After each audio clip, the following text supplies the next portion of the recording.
It's the month of March, so I want to talk about where my jalapeno starts are at right now and what we're going to be planting in May.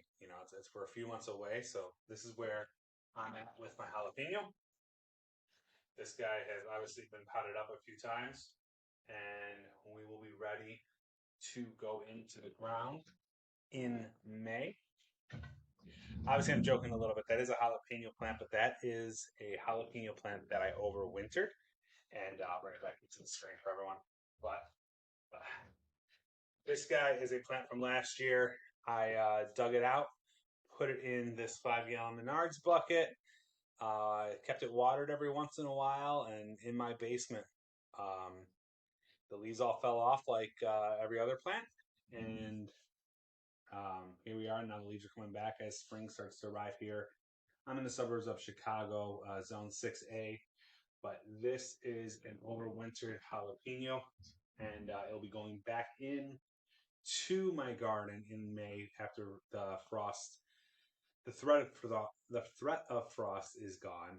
It'll be going back into my garden, and the goal with overwintering, if you've never heard of overwintering, is to basically get a head start. See, I'll I'll, I'll pause this in a second. I'll bring out my actual start that I started about 3 or 4 weeks ago, which is a normal start for a pepper plant. I'll show you guys that and bring that over here for you to compare the sizes. As you can tell, this guy is going to have a much bigger start. So let me go grab that. I'll be right back. I'll show you that, and then I'll explain how we overwintered this pepper a little bit more. So here are actual pepper starts from this year that I started. And you can see just by looking at this the advantage of overwintering a jalapeno, overwintering any pepper plant. This is the first year I've done it. This plant is obviously way more mature, way closer to being ready to fruit. And as soon as that warm weather hits, the goal and the expectation is it's going to produce a lot faster. And thus, I'm going to get more cycles of peppers and more peppers from it than I will this guy that I started this year. So unfortunately, I only did one because honestly, I was scared of how it was going to work, and I was scared of if it was just going to die in my house and what was going to happen, how much sunlight, everything. And but I figured, hey, let me try with one because everyone's been talking about it on YouTube and all the other garden channels have been talking about it. So I figured I'd do it. Um, it was literally this easy in September when we were done with the garden and things started dying back. Late September, early October, I dug this plant out. I put brand new soil. I didn't dig the soil there because I was afraid of bringing any kind of bugs or insects and things like that into my house, and my wife would kill me. Did not want that. So I dug it out, brushed off the roots, and then replanted it in this Menards bucket with fresh soil, a little bit of um, compost, and we were ready to go. So brought it into this basement. You can see that this basement, I have lights around me. I have ring lights and things like that.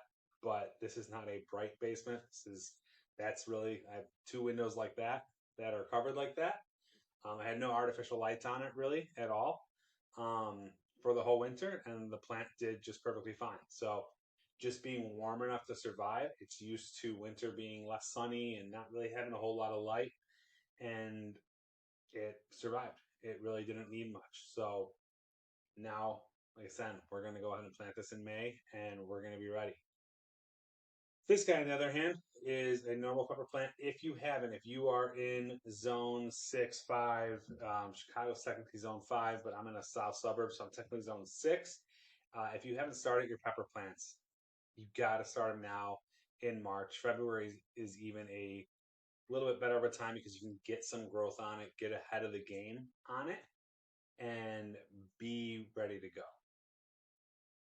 The other thing I want to talk about, this channel is all about gardening, grilling, which is going to be cooking and how to eat the food that you grow and some delicious things to make out of it. But the other passion I really have is running my business. I own a property management company in Chicago, and there's a lot of horror stories. There's a lot of a lot of scary times, a lot of good times, and I think that there's not a lot of content for small business owners that are actually small business owners. So technically small business owners are, anywhere under 25 million, anywhere under 50 million. And I think that's a very different place than a small business that's, my business does about 2 million a year.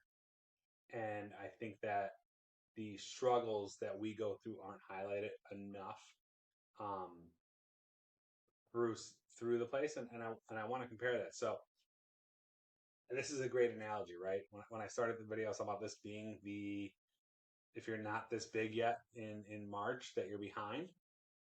And I think that one of the best things that you can do as a business owner is, and this is business owner, this is you're trying to be good at basketball, you're trying to be good at any kind of sport, you're trying to be good at anything that you're starting off in. The best thing you can do is to be surrounded by the best of the best. And that's what I do a lot with a lot. I hang out with a lot of people that run businesses bigger than me.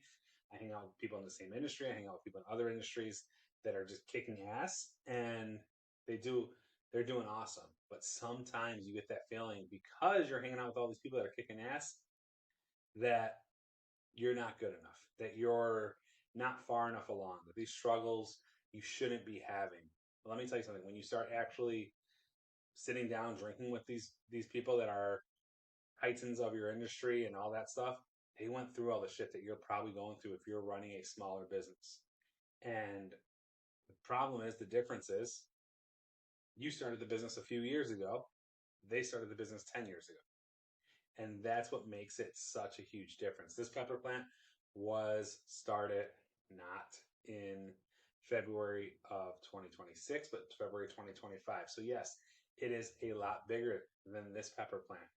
And that's just something that no matter how good you are, how fast you think you can grow, when you're competing with other elite people in that field, you're not going to be able to grow to their level because they're not going to let go.